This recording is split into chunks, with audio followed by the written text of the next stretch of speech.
everyone. So this is Digger here with three special guests actually for the OSS podcast here. So this will be Emotempest, Rainy, and TCGUniversity. So feel free to say hi. Hey everybody. What's up, everyone? Hey yo. So this time for card lore, we're going to be talking about Final Fantasy 13. Since the 13 Star deck came out relatively recently for both Canada and otherwise, so we'll probably just start about that. So actually we'll start with the Star deck cards because it's a little bit easier on that one. So for Lightning, so I have a little bit of the characters. So she's basically the I swear I can speak. Protagonist and supporting character in 13-2, right? Yeah. And solo character in Lightning Returns. 3 different gameplay styles if you've played all 3. So blah, blah, blah, blah. So as far as I remember, she worked and was a former Sanctum soldier. She went to go save her sister from whose name is Sarah from the Fal'Cie, blah blah blah blah. There's a lot of filler in this lore behind her, so I'm just trying to move on to the bullet points. She's trying to save Cocoon from destruction. So there's a bunch of random shenanigans, but her persona is very kind of what do you call her? What's the correct word for it? Standoffish, I guess. Don't know if you guys. But she's a little cold. Yeah, I was gonna say the same. Cold. Yeah, I've heard her described as like the female Cloud before. I mean, I've heard people say in the beginning when the game first released, were like, "Hey, let's animate Cloud, but put Lightning's hair over him." So, but yeah, so cold, kind of standoffish, has her own little thing, kind of chastises Hope and a couple other characters. I think without going to full spoilers, unless people have played her otherwise, she kind of lightens up as 13 goes forward in the story. Kind of like she has like multiple epiphanies for that. And based off the card, let's take a read of her new Star deck card, the front cover. So she's a forward, Ravager, and Lascive, which is good that they included that one. She has haste. When one or more character 13-4 you control attacks, all fours gain 1,000 power until the end of the turn. If 2 or more 13-4s were attacking this turn, also draw a card. If 3 or more 13-4s were attacking this turn, Lightning also deals your opponent 1 point of damage. So, based off that text, would you all think that kind of fits her persona or her character development or otherwise? I'll start here if that's okay. I haven't played the game too much, but I imagine that the fact that I think the whole thing was that they rely on each other a lot, right? Like, or that they lean on each other because they're all fighting the same Lassie curse thing. Am I wrong? So, again, I've watched a lot of content for 13 but never fully played it, but yeah, I think they all have to work together for what they're going through. And I think the way the card comes out is that it takes the same as the game. It takes the entire party to actually pull off really amazing things. I do want to say that it's weird that the wording for the card does say "we're attacking" as well instead of "are attacking." Yeah, I think that's definitely caused a lot of confusion. Yeah. It did take me a little bit there, but I think I kind of got the hang of it. Yeah, after playing it for a little bit. Right. Thank God that it was ruled as everyone thought it was, so that's perfect. But yeah, so that pretty much works. I happen to agree that. Now, I also, even though the keyword she has is haste, that kind of works with how at least her speed stats and otherwise on the game do pan out depending on your build, but Ravager is very much on point with that. And I think as a card too, Lightning has had haste almost always, right? Yeah. Yeah. I'm pretty sure almost every Lightning card has haste, or a way to search Odin. Like it's one or the other. Those two go hand in hand. Right. So I'm just going to go through some of the cards here, and then we can talk about how they all interact through the lore afterwards as well. She even gives haste as the backup. Sorry, Digger. I'm going through some of the cards now. Yeah, the first few iterations had haste. There were some off ones that didn't. The ones from the last set, the Lightning Ice and the Lightning Water, both had haste. And then, like, again, in a backup, she gives her 13 team haste. So. Yeah, I think of 18 Lightning cards at this point, maybe, and 11 of those have haste. So it's a high percentage anyway. Yeah. Well, yeah. As much as 13 didn't really do too well in terms of sales in North America or EU, in Japan, oh dear God, it was one of the highest selling Final Fantasies at the time. I did not know that. That's cool. I do also slightly want to harken back just real quick. I also think the ability of the card when multiple different forwards are attacking, I want to say that relates to the paradigm shift in the game's mechanics as well. Yeah, no, you have a point there. Elaborate. I want to hear this. Yeah, so I'm spitballing here, not gonna lie, but I do understand that the game does have paradigm shift, which throughout the fight you can have people switch multiple roles and whatnot.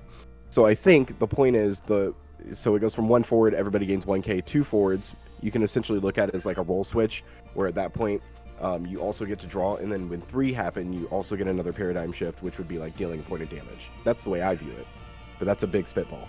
I'm not gonna lie. I like it. I like how it lines up actually.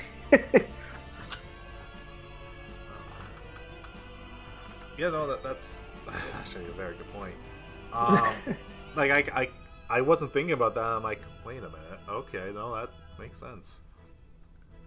So I don't know what else I was going to say prior, so I'll just... The sales in Japan. Right, okay.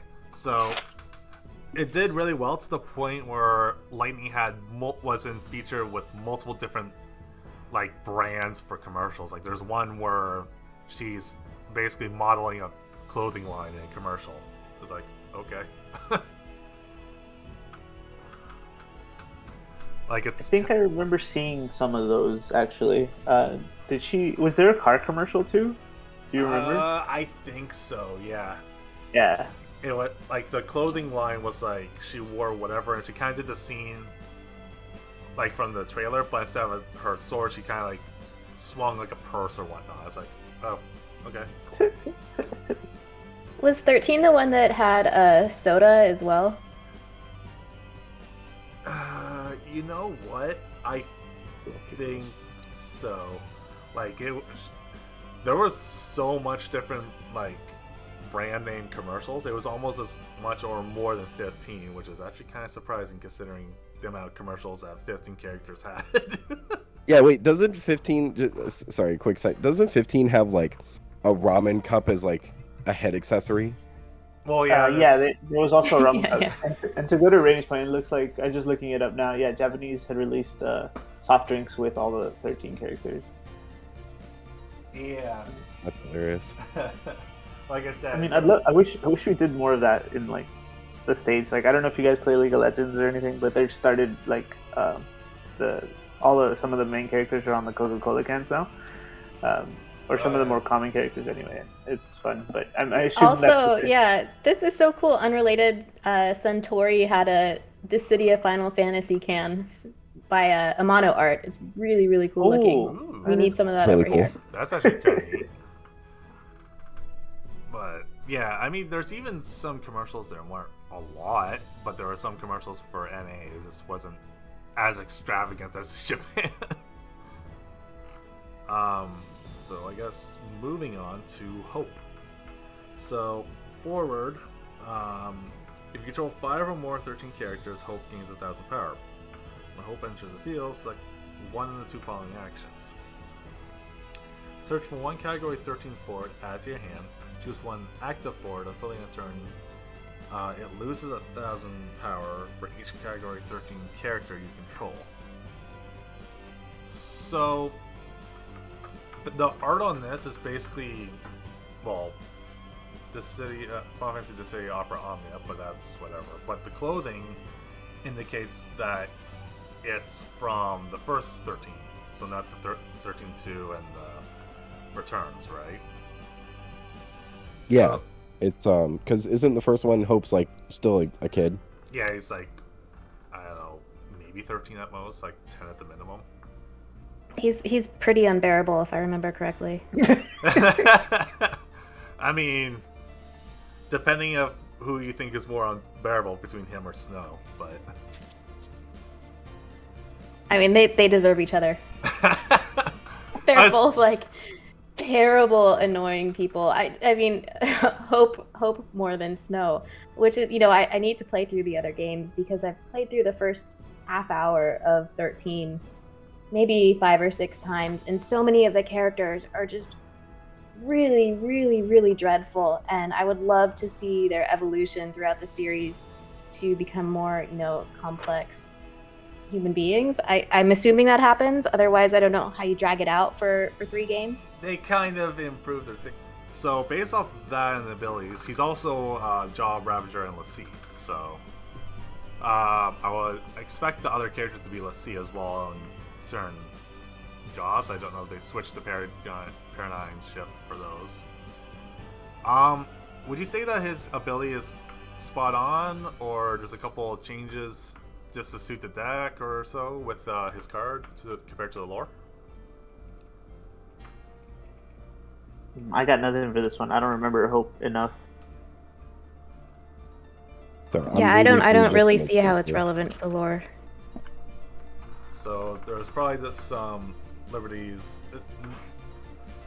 I guess my opinion is probably like if you control 5 or more 13 characters, he gains 1,000 power, which kind of makes sense because he kind of shines more so when everyone's together rather than being apart, where he's just like, oh, I don't know what I'm doing. I'm with this person, then I'm with this person. What's going on? So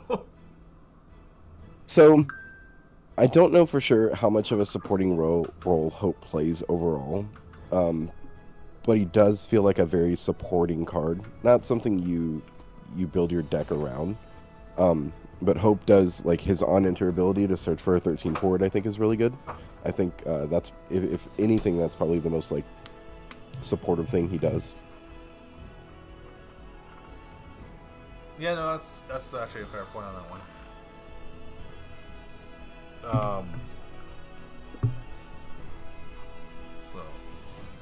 Yeah.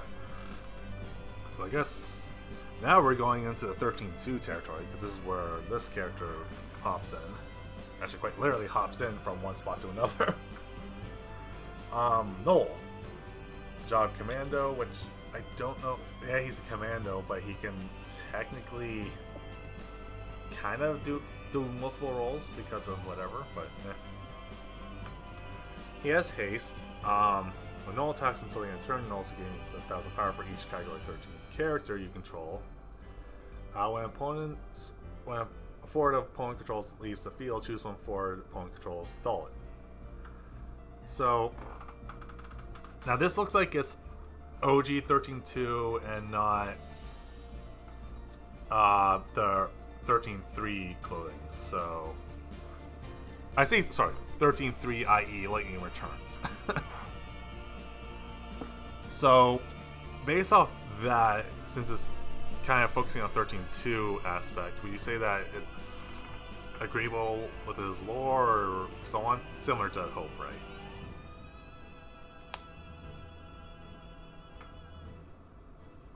So he's basically skipping around timelines. That's his main role. Is that right? For the most part, yeah. He's just kind of like, hey, I'm trying to save whatever time future, and kind of drag Sarah along for all that shenanigans.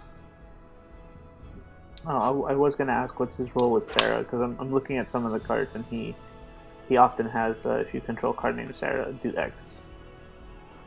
Yeah, it's kind of his thing because at the beginning of the game, the 13 you control lightning for a second. Null comes in and then is transported via time travel to mainline 13, at least in that aspect. So and throughout most of the game, you're time traveling between one time frame or another. And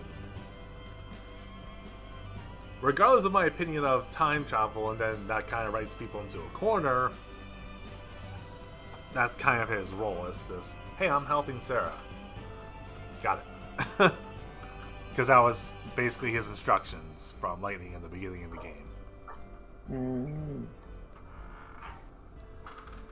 So, Okay. sorry?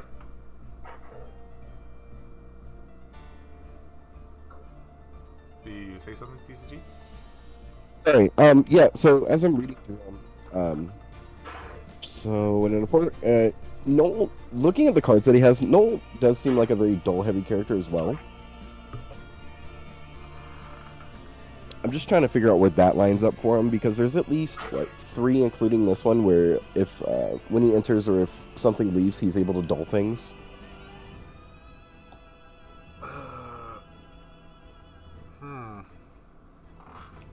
I wonder where that will kick in though, because the snow.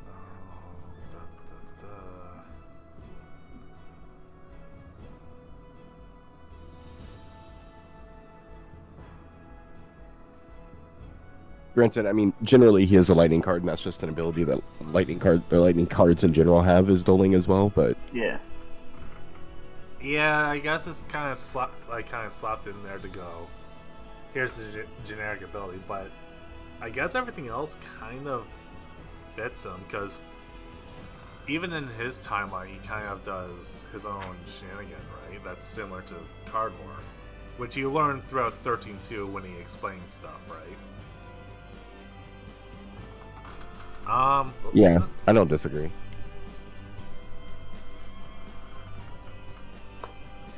Is there any other thoughts on him before I move on to the next card, or? Not necessarily regarding the lore, but I think it's a card for the deck itself.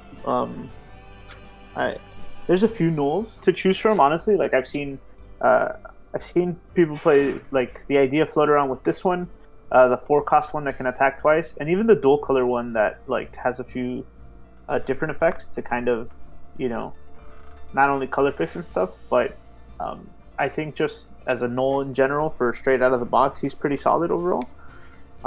He gets pretty big and he could be problematic since he has haste also. So Yeah, I think honestly, when he attacks, the 1K buff for each category 13 character you control, I think is what's so nutso about him.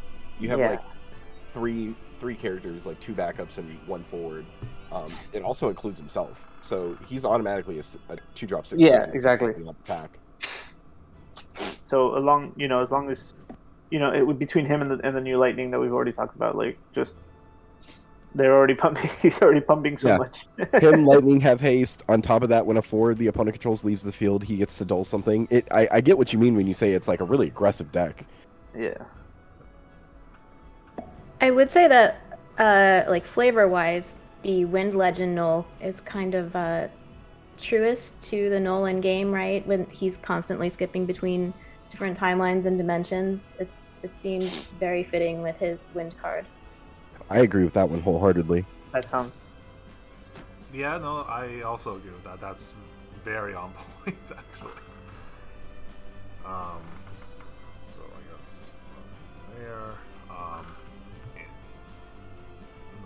There we go.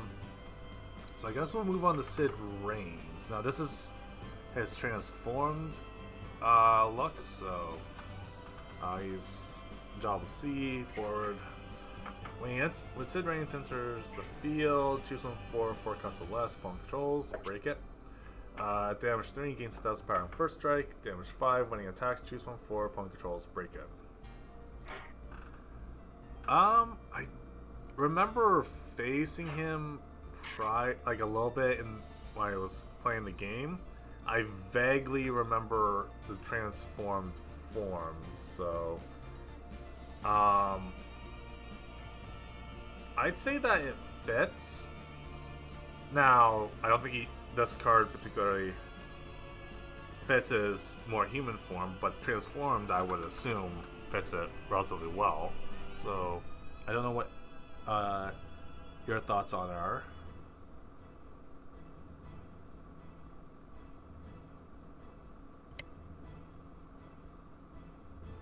So Sid Reigns is the one.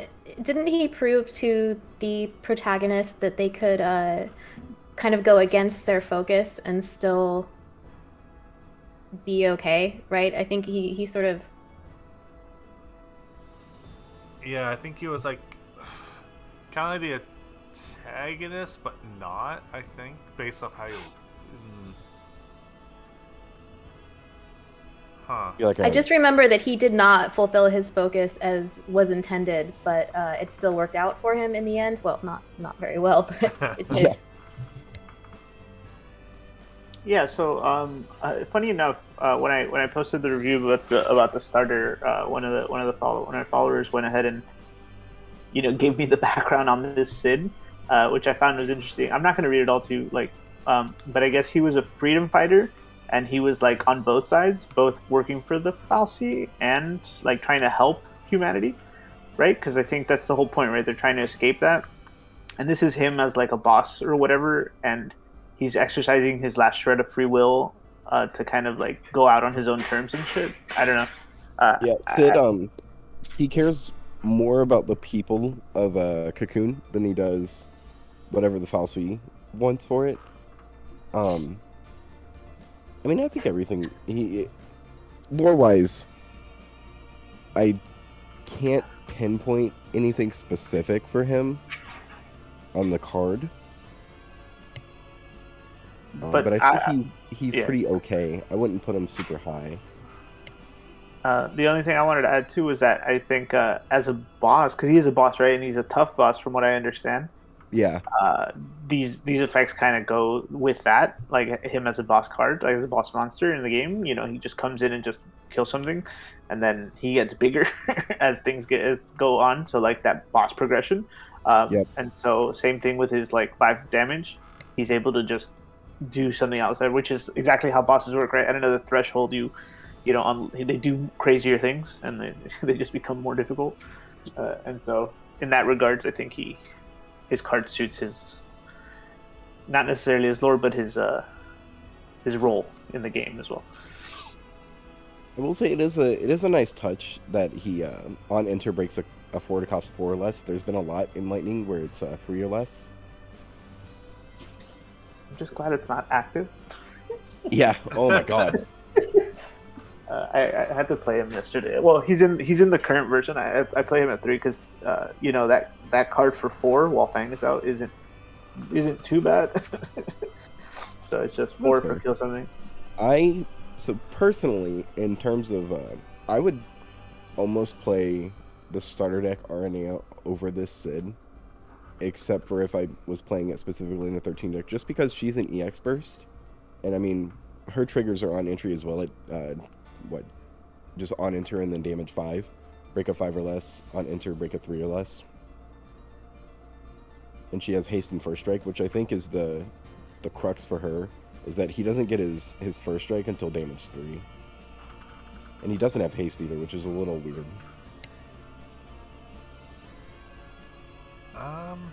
Based off maybe because of the boss thing, that sometimes since he doesn't have haste, but the heroes can attack first due to like game mechanics and all that, maybe that's kind of why he doesn't. Yeah, I wouldn't doubt it.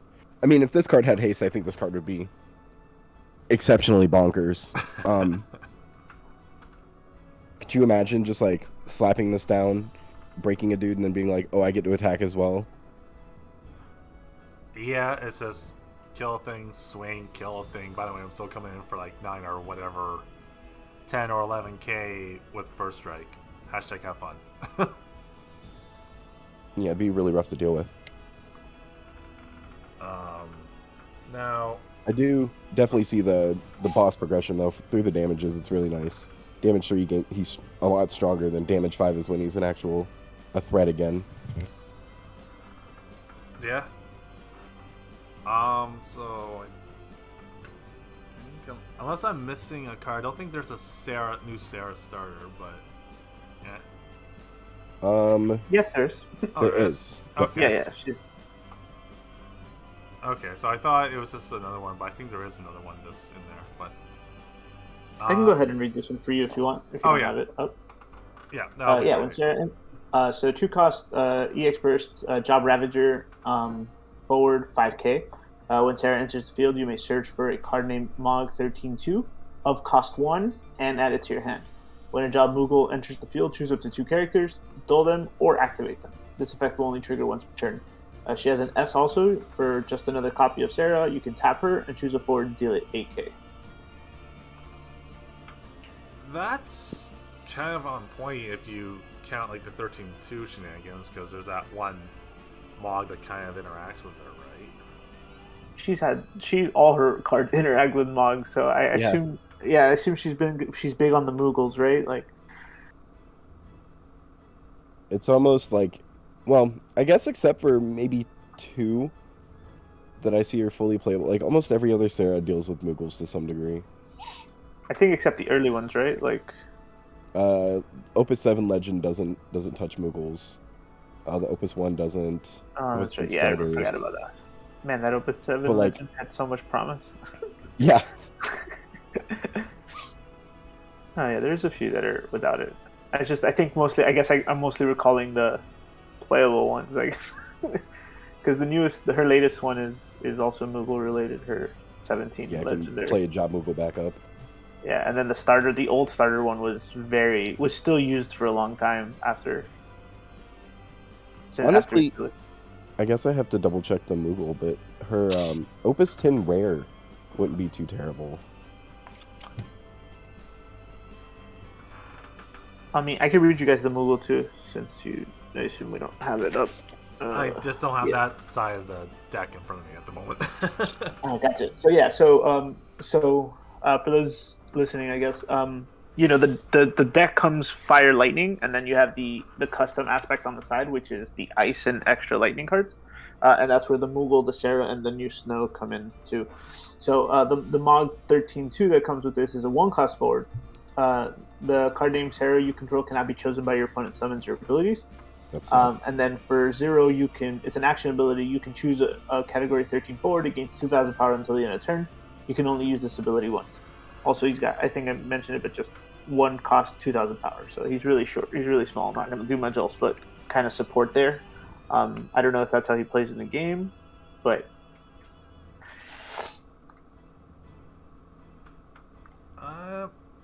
now which image is the Moogle? I kind of forget. he looks very sinister. I don't know. He's got like a weird smirk on him. I think that's where do I remember that where he came in? Because the more lighthearted one is the one at the beginning, so I just don't know if where the more sinister one popped over.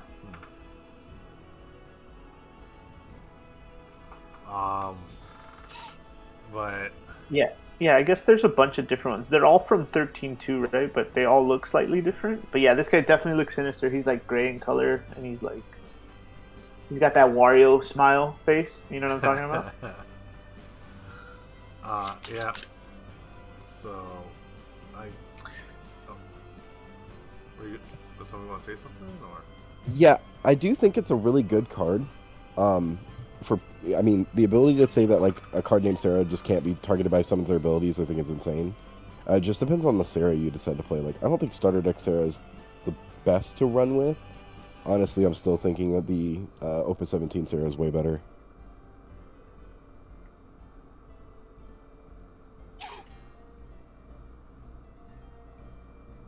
I mean, I think I like her. I like this starter deck, a little one, like, and just briefly playing the ice version is with the combination with these two, right? Because the other Mod 13s aren't cost one, I don't think. So you're only kind of searching for this one anyway. Unfortunately, at the moment they're stuck together, right? Like you have to play them both, or there's no point. But this era benefits from also having your other moves, right? I don't want to say it jumps into cast count because that's kind of up in the air, and those slots are usually limited. But being able to dull two things or activate two things when you play something is pretty good. Have we ever had a Sarah that lets you scribe? I think the last one did. The last one, top fives for a backup, yeah. Yeah. But that's about the closest we've gotten. And this is the only one cost Mog 13.2 that we have. The other ones are 2 and 3. Generally 2 or 3 cost, yeah. Yeah. The problem with that too is the name clash for me. I'd rather have the searcher, right? Like just get another 13 character with all these cool 13 cards. Yeah. But I still think this is good. Like the buff is very, very useful. I mean, it's really funny. Him, the Searcher Mog 13 plus Noel plus Lumina is like 3 different cards you can play in a deck to search for 13 characters or 13 forwards, which I think is insane. Yeah. And then we haven't got into it, but the new Vanille searches also. Yeah. So yeah, there's plenty of them now. Consistency. Yeah. Yeah, like Sorry. Oh, sorry. I was just gonna say that the Fire Lightning one that I'm running right now has the 3. It's Lumina, Null, and Vanille, and they're all just. I open at least one searcher every game. That's really good. Yeah. Actually, speaking of Vanille, we can just move on to her actually for that. Digger, I'm gonna send you this, by the way. I don't know if you have. There's a link that has all the other ones up as well. Okay. In case you're missing the snow and stuff too. So sending it to you here, and then just scroll down and you'll find them all. In addition to every other spoiler that's been released already. Ah, okay.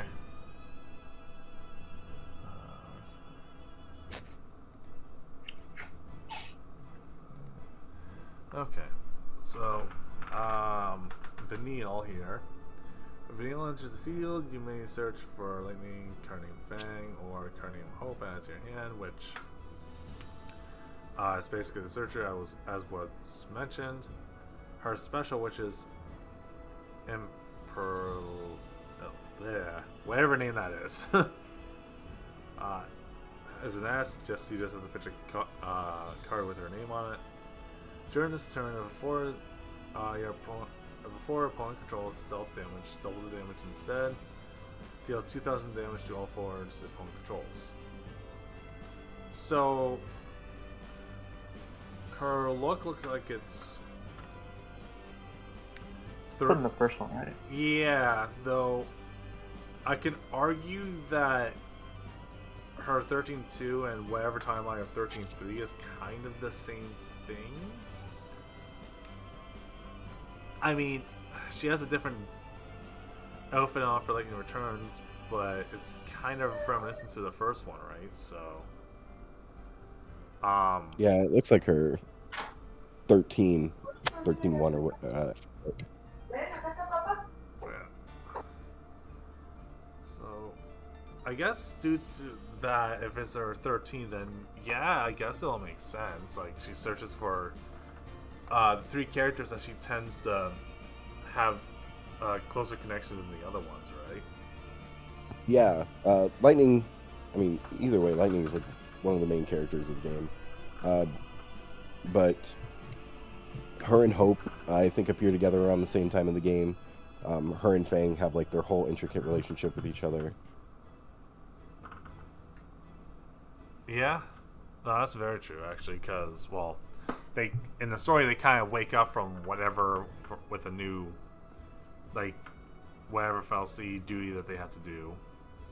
Yeah. After they completed it the last time, so it's like, oh, okay. I think this card's super cool. It being a Searcher's Knights, I think it being an EX burst is insane. Yeah, no, that's very true. Because in terms of like power, she's a 3-drop 7K, which is pretty basic, but her special is kind of reminiscent to Adelard's, that doubles damage that's dealt by forwards. I think this one's just double damage.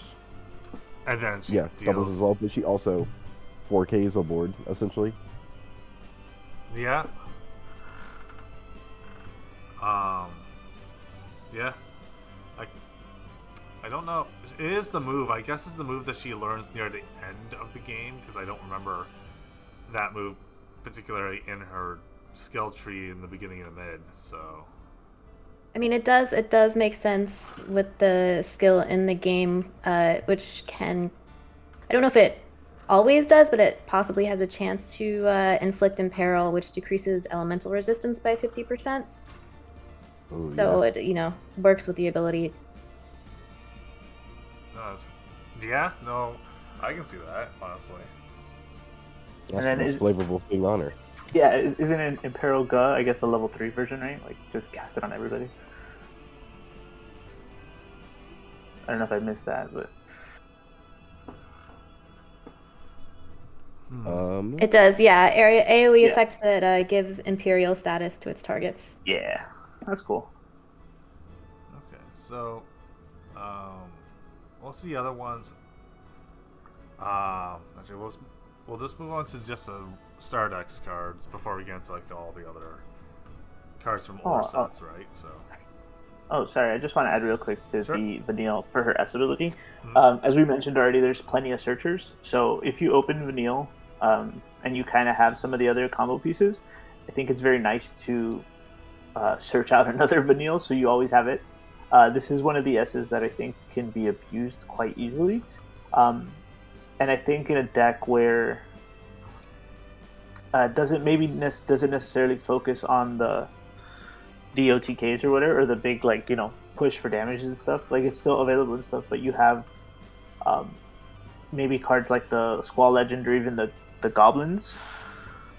Then you can just cast this ability because it's so easy. It's just another copy of her, and then just focus on removing all of the other players' cards, and it's actually really strong.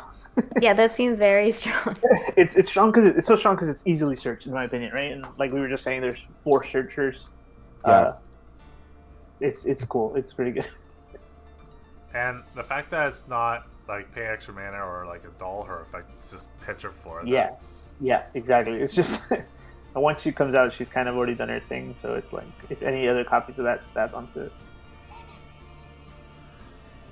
So, I think we mentioned Sarah a little bit previously.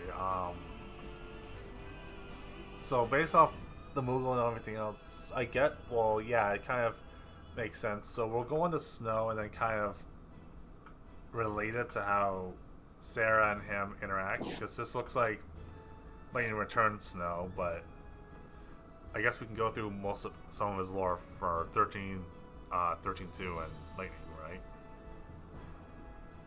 So Yeah. I think I have it in front of me, so I was able to get that. So Yeah. Did you guys need me to send it to you as well? I could put it in this chat, I think. Yeah.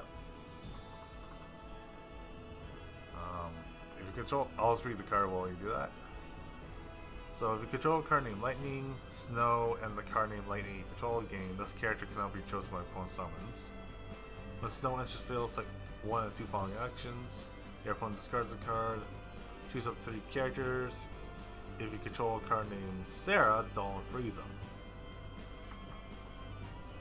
So, actually, I need to read up how old is Sarah.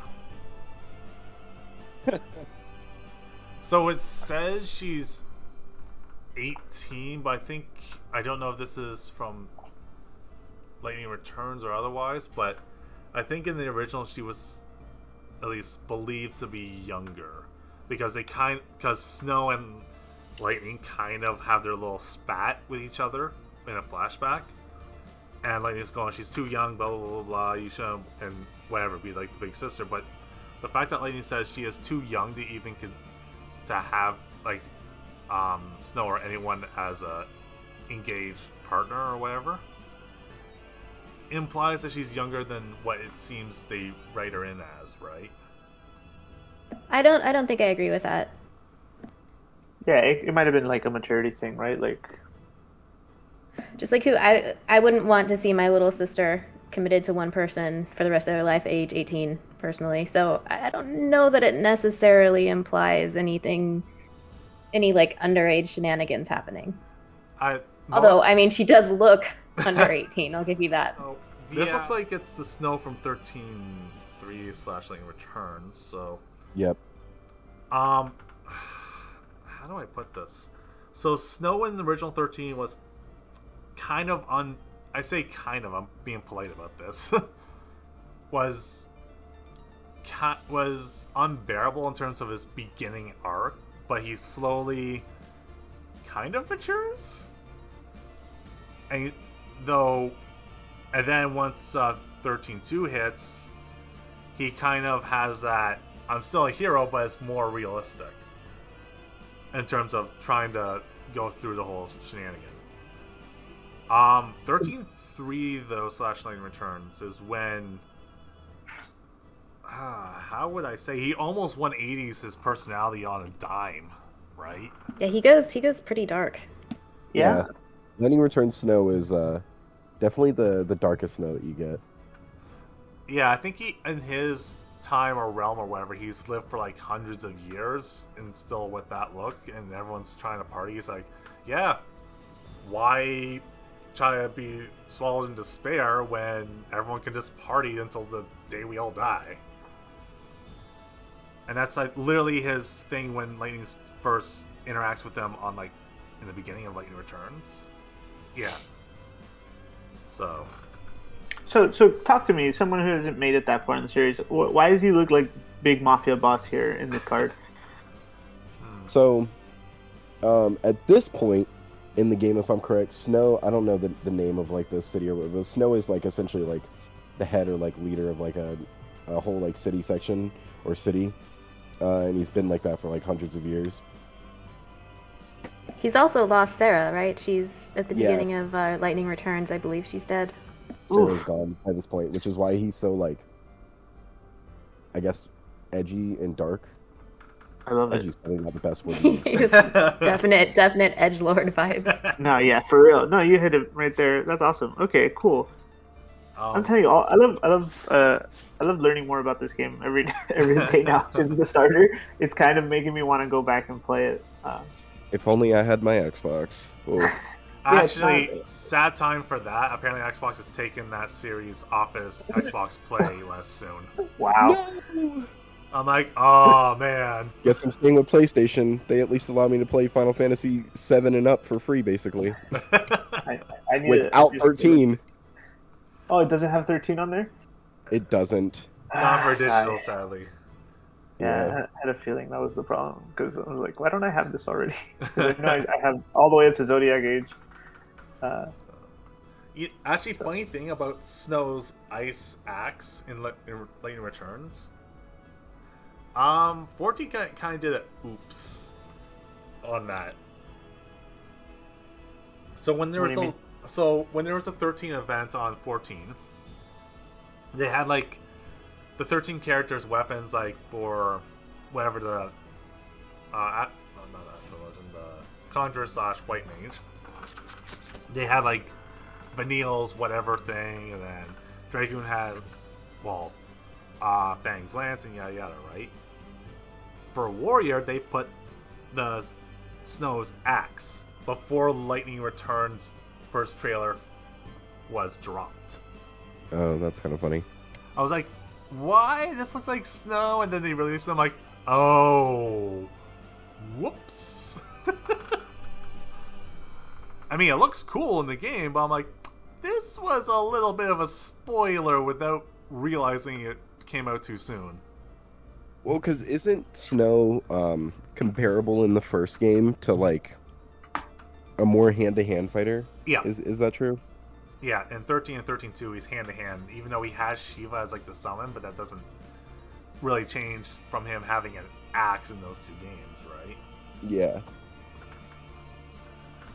So, And in this card, though, in the card with like basically the Edgelord Snow, he's just Lassie. Even though I think he's Commando at start of 13, like his job. So I'm like, okay, I guess they made him the full Edgelord and full Lassie by going whatever. So I was like, oh, okay. So, let's see. So there is the new Fang, which almost every Fang interacts with Bahamut, but so actually I don't have it in front of me. Does someone have the card in front of them? Yeah, Fang has haste. When Fang attacks during this turn, the cost required to cast your next card named Bahamut is reduced by 2. When you cast a fire summon, activate Fang. Fang gains. If Fang deals damage to your opponent, the damage becomes 2 instead until the end of the turn. Yeah, well, almost every iteration except for one Fang is kind of reminiscent to that, right? The Bahamut thing? Yeah, because that's her technically summon that she gets later on, right? So, I'm not sure about the reduce thing, but I could be wrong. Does anyone have... So, Opus 1 Fang says the cost required to cast card name Bahamut's reduced by 2, so that's a static instead of her needing to attack. When she attacks against first strike. This one, I think this one, honestly, in my opinion, is a bit better than Opus 1 Fang. It's like a power crept Opus 1 Fang. Because you still get the reduced by 2, but you also get the ability that if you cast a fire summon, you can restand her and she can deal 2 points of damage, and she has haste, and she's an 8k instead of a 7k. Otherwise, besides Bahamut, Fang does play a lot around just having category 13 characters and forwards.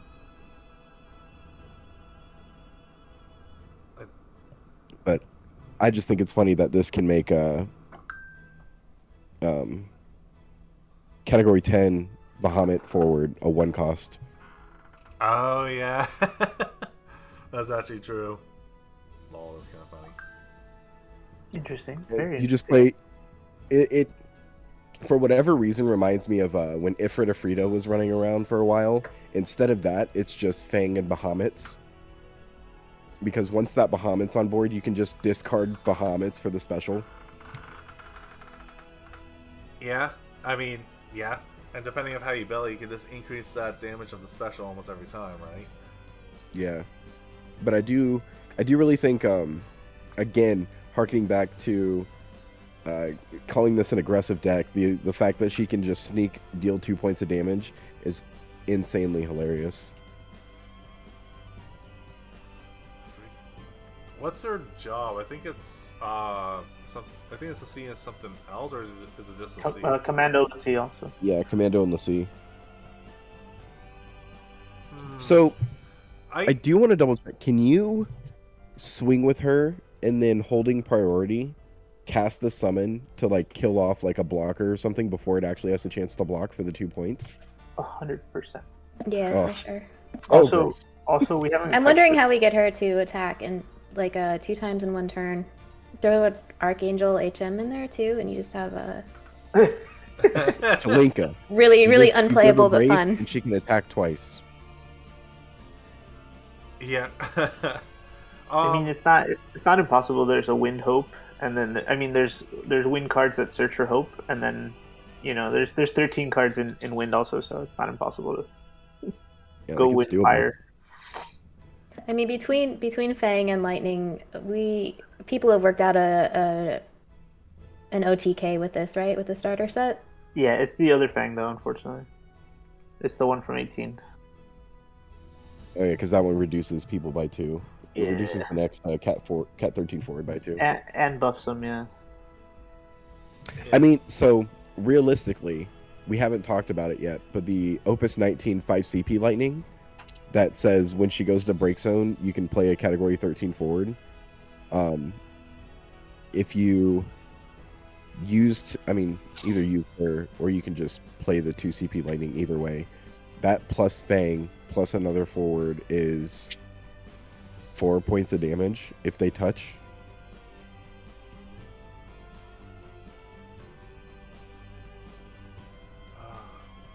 Was that?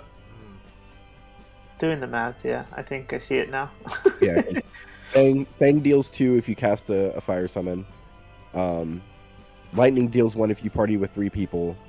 And then if they deal the damage, like the damage goes through is when Fang and the actual damage of the party goes through. So at minimum, Lightning will deal 1, but at most you can deal 4 off of that. Yeah. Well, I would assume that when you attack with Fang, you're attacking as the third forward. So. Yeah. I think the best setup you could do is get 3 points in and then just Fang Lightning and like throw a Noelle in there because there's no reason not to. So new Fang is Neil. I feel like I'm missing another stir deck card from this, or is it just all the rest of it's the Bahamut? It's just the Bahamut that we haven't talked about. Oh, okay. Oh yeah, the summon. Which is what I was gonna say real quick. Yeah, well, if she attacks and we'll read the Bahamut. Can I take this one, Digger, if you don't mind? Sure. So Bahamut says if you control 3 or more Category 13 characters, the cost required to cast Bahamut is reduced by 3, and then choose a forward, deal it 10,000. If it is put from the field as a break zone, remove from the game instead. So yeah, in conjunction with the Fang, if she's able to attack and you have the characters, this card is free because neither of them cannot be 0. Yeah, I like it even as a 2 CP. Yeah, no, Wrong. me too. Me too. Honestly, kills a 2 Vitalis. CP 10K is insane. Yeah, and it's really not hard to do it either. To like again with the other Fang, just making everybody cheaper. It's pretty easy. Just don't pitch them. Honestly, like if you ever have to make a decision, I found it out the hard way. I'm like, maybe I'll see another one. No, it's just hold on to him all the time because 10K for 2 is nuts. That is a good point. Is that she doesn't have the it cannot become 0 effect. Yeah. Ugh. Free cast a 5-drop summon for just attacking. Yep. Like I said, out of the box, the starter's really strong. With a few modifications, it's most of the modifications aren't even that high of a rarity, if I'm not mistaken. I mean, I just a mod. That's it. I mean, you throw Saz in there to search for Bahamuts too, and he's a 13 character. Yeah, insane. And he's an EX burst. Yep. Double insane. Yep. If you really want to get spicy, it's risky. You could play Caius, but I play 1 just in case, just if I feel like we need it. But again, Caius for 2 to get another 3 cost out isn't too much value. You don't lose too much value, right? Because even if he dies and you have to give something up, it was kind of free anyway. That's fair. For this deck, actually, for the start, like I would equate it to either the 7-star deck, the dual deck, like the dual star deck, or the older 14-star deck. Honestly, was it Opus 5 starter deck for 14? Which Opus? Do you mean in terms of playability, or do you mean in? Well, playability and also could top in like regionals, just almost out of the box, right? Yeah, it's very good like that too. I agree with you. I can't wait to get mine. I mean, I compared just want to to throw like Arden in mine and play like 7 CP Lightning for 2 and laugh. Oh. Like free cast Bahamut, kill a dude, 7 CP Lightning, get rid of 2 dudes. Spicy. I guess now it's actually, now that I think about it, the Lightning with like the concept art with her with the 2 swords and the dress, that came in like the regular without foil full art, which is still pretty nice on its own. I guess I don't know what you think about that one, because I don't think we touched on that one per se, right? I know it's Which older. one? It's The Opus 13 hero. Yeah.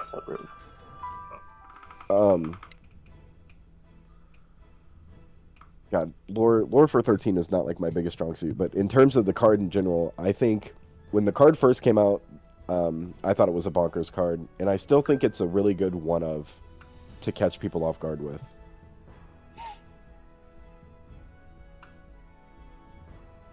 Yeah.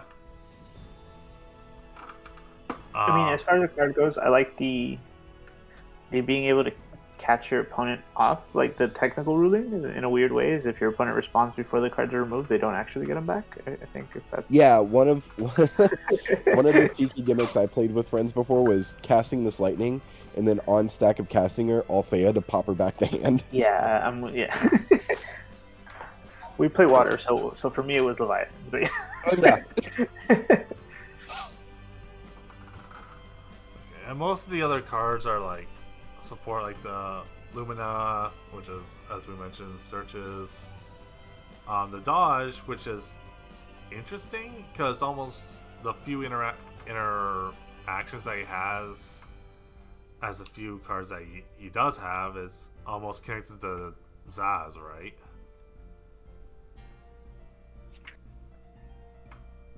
And dodge also being the son of Zaz, and for whatever reason he's missing almost every time, and then when he's found, he's missing again.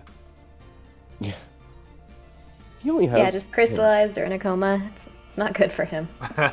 It's not. He gives the same vibes as Mokuba in the original Yu-Gi-Oh show, where like that kid just like never existed forever. Yeah, no, that's actually a true comparison. It's weird we only have one copy of him. Is it deck? I thought there was two. Or there's only like one card for him. It's I believe so. It's the Opus 1 dodge. This is It just Opus says 1. I thought there was another one. I swear to God there was. It wasn't that great, but I thought there was. Oh wait, I'm looking as well to make sure I'm not crazy. That's actually, if someone has FF decks up already, then aces, but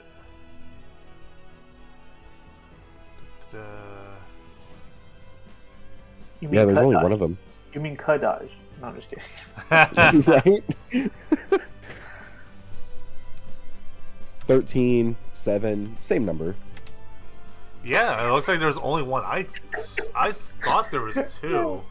Honestly, I think would be wasn't really it a cool promo or was thinking the about Zaz promo? Bonkers Saws forward. Oh, I must be thinking of the Zaz as like an extra one or two cards. Yeah. Yeah, I think there was a Zaz that was a promo, I think, and that maybe I think. Yeah. I do recall different art for this, I thought. Huh. Wave 1 stuff? Anybody? I don't know. So we talked about the Caius. I think that's about it for some of the cards in the start deck cards. I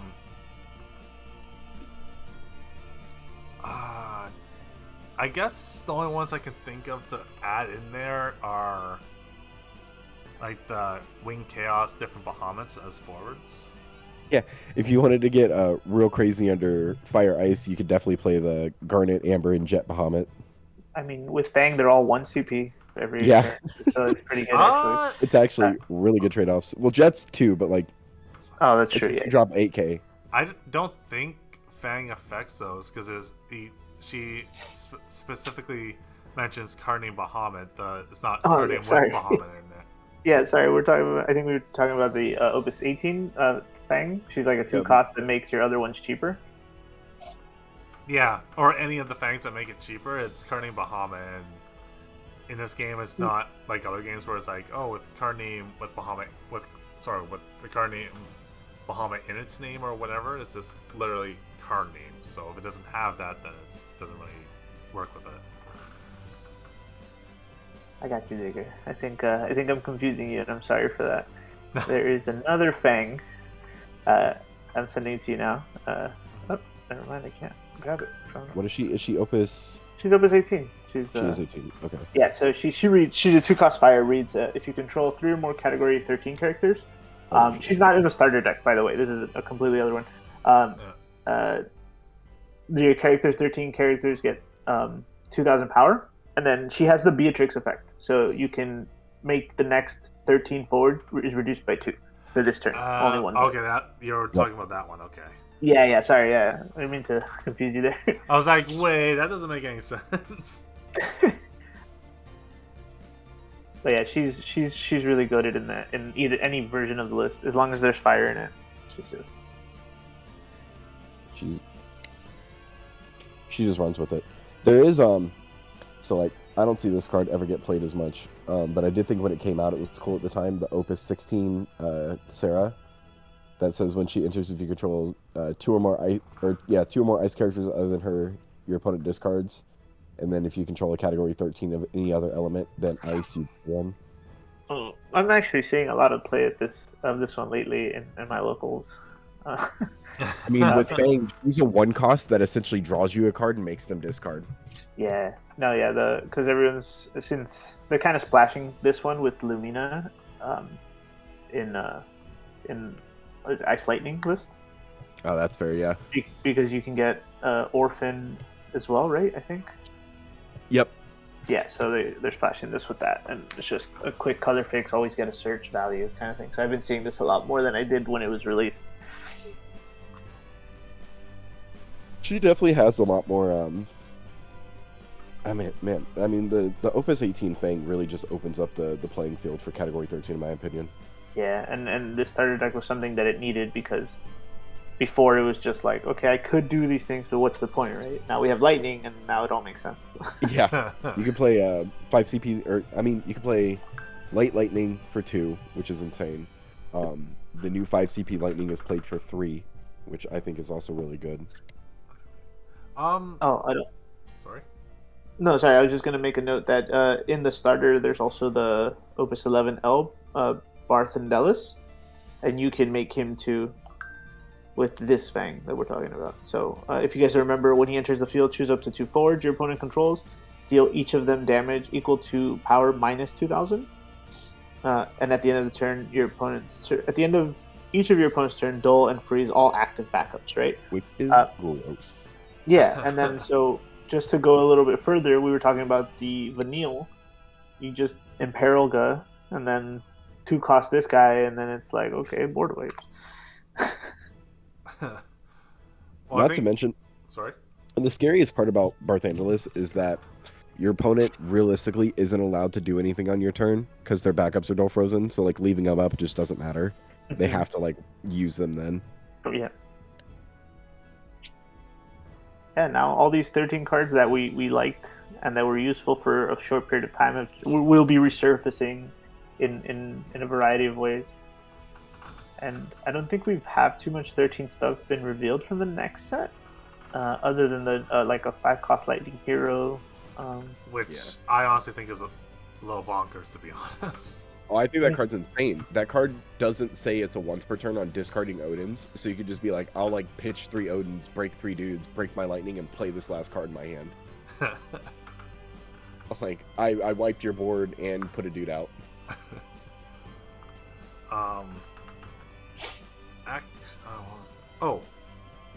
Crap, I keep remembering and then I keep losing it. Crap. Interesting, yeah. I'm reading it now. Yeah, I think it's so funny that you could do, like, it feels a little bad maybe because it's essentially pay 2 CP to like break a dude, but realistically if you look at it that way, that's not terrible. And she has haste. You could do all this in your attacks and then play the Light Lightning or any other haster 13 and keep going with attacks. Insane. Well, we have the new what's his name, Anima, but that card's not that great. What's the 5 CP Earth Monster? What's it called? Like, the newest one? I don't think it's on this yet. No, it's what Falsi Anima reminds me of. Oh, I see. Okay. God, I can't remember the name for the life of me.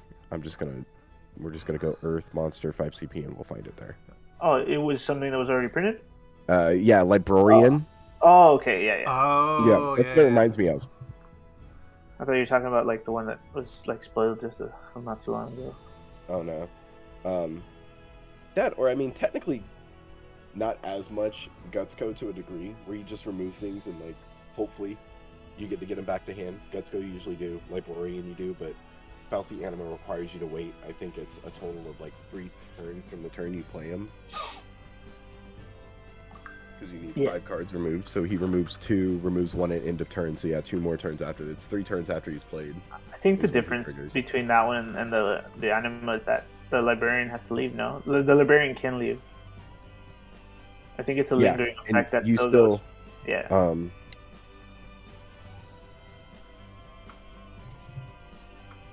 Yeah, if he's gone, it still triggers, but... Yeah, but Anima has to stay on for 3. That sucks. Hope you're playing Mega Defense to not have him removed. Yeah, I don't even know how or why. Like, I get it. It's very, very, very strong, but it's just like... Sorry, Digger, we're going off topic. No worries. I just remember what I was saying, actually. I think I remember something about Kayama-san saying on his Twitter at one point. That he usually has, like, close to, like, maybe at the exact number, 10 sets of, like, cards already designed and whatnot, just not printed. Yeah. He I love how we're going to Opus 19. I know he has everything for the rest of the year already, like, in working to print, and he's tweeting out, I don't know what summons to print for Opus 23. I'm like, Kageyama, stop, please. No, that's... Oh, my God. It's like, oh, there's this. Yeah, great, but why? We're, like, not even, like, at... So, that actually is a little bit akin to, like, the next set after the one coming out soon. It's like, okay, you revealed these spoilers, which is huge hype, but we're not even on the spoiler season from Nightmares. What? Yeah, like, we don't get to touch these cards for a good chunk of time. Yeah. I mean, I'm happy that they're making the hype for it, but why put the hype prior to the set coming out? Yeah, there's a little... It's we're always shocked when we see, like... I mean, when we saw the Estinian, right, we actually hadn't seen anything from 19 yet. Like, and that's Opus 20 stuff. I think the only thing when we saw the Estinian, my community leader was like, I don't think that's a real card. Oh yeah, definitely. People were like, that's a fake. Oh yeah, same thing. So overpowered. Oh my God. I mean, warp for 1, so you basically, if you do that on turn 1 just for shenanigans, he comes in on turn 2. Yeah, I'm just gonna swing for big for like 18k, have fun, I can hit you for twice if I really need to. And he's a Scion. I just want to state, I think that's the most busted part of him, is that he counts as the Scion of the 7th Dawn. He doesn't name clash with other Scions. Who are we talking about? Sorry. Estinian. Yeah. Oh, yeah. Which... Sorry, it's a good thing they didn't make him a Dragoon. I'm just saying. Oh, God. I mean, I know there's people disappointed about that, but... They deserve to be. Could you imagine? Oh, man, Dragoons would get propelled so much. So, as much as we're getting off the original topic, which is fine considering we're kind of a little bit past the 1 hour mark, but, which I could probably save, like, 14 for later. A little side note, if you play, like, the beginning of, like, Endwalker, which not really too much spoilers, because it's kind of implied, it's not said in dialogue, but it's kind of implied what goes on in, like, the trailer of it, right? He kind of isn't, how do I say this without feeling too much? Basically, he's not considered a Scion when you arrive to, like, the city, but prior he's considered a Scion, so it's like, I kind of went, okay, he should be a mercenary just for the fact that they had to whatever just to call him that. It's like, that would be kind of funny. I'm trying not to go into how they considered him a mercenary without. I mean, you're not gonna break my heart if you spoil it, but that's why. Well, with the people viewing, hey, like, if it helps, I just got to Heaven's Ward. Okay. Spoilers won't impact me, but like I sat there not wanting to do the post game content for Realm Reborn for like 3 months. It's so long. Yeah, no, that's true actually. So, slight side note, I don't think I'll be able to do it, even though she said she liked my post about getting it done. Hopefully I'm able to get an Estinian that I have like the 5 costs signed by Susan Calway when I go to Florida. Oh, that's cool. that'd be nice. Right? But that's a kind of a side note. I don't think it'll happen, but hopes and memes, right? Yeah. Only way to live. But yeah, so I guess that kind of covers the 13 terms of the starter deck. We also covered older cards. Is there anything else that we missed? Because I think everything's already covered at this point. There's nothing else besides the starter deck and the lightning, I think, that's new that came out for category 13. Yeah, we also already talked about the one coming out in this set anyways. Yep. Yeah, but that's I mean, as long as they don't add too many more busted 13s in the new set, I think we're gonna see this starter kind of progress with us for like the first half of this season. I think it's strong enough that it's just gonna it's gonna be the rogue deck. It's not gonna be the rogue deck. I'm sorry. It's gonna be the aggro deck that you need to be sure you have answers for. Sure. And then I guess I don't know if you guys seen it, but I guess April is Ixion promo, so make sure to pick those up from your LGS. I need those to foil out my Kingslave. Sadly, I don't think Canada will be able to see most of the foils until lag behind by almost a year. Egg. Man. I mean, as long as you can get them, though, right? Yeah, they're common. They're rares, right? Yeah, they're rares. We'll be all right. Well, those are my thoughts. The deck should be good. I mean, the promos. I think we're still missing shipments. Like, they're not in stock that I know of for Canada for this year's set promos. We have last year's, but we don't have this year's. Sad times. I've been there, man. Keep up just keep pushing, man. You'll get them. I promise you. It took us a while. We were getting the first few months we were fighting for promos for a while. And they sent us 2-3 packets, and we were so excited until we realized they were from 2021. Oh, jeez. And it was the end of 2022. Oh, God. Yeah, so we got like 3 packets of like Cyans. The Samurai, Cyan. Yeah. And it was just like, why? Why are they doing this to us? Like, Samurais isn't important right now.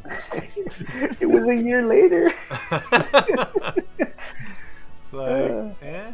But yeah, so I guess that kind of wraps up 13 talk.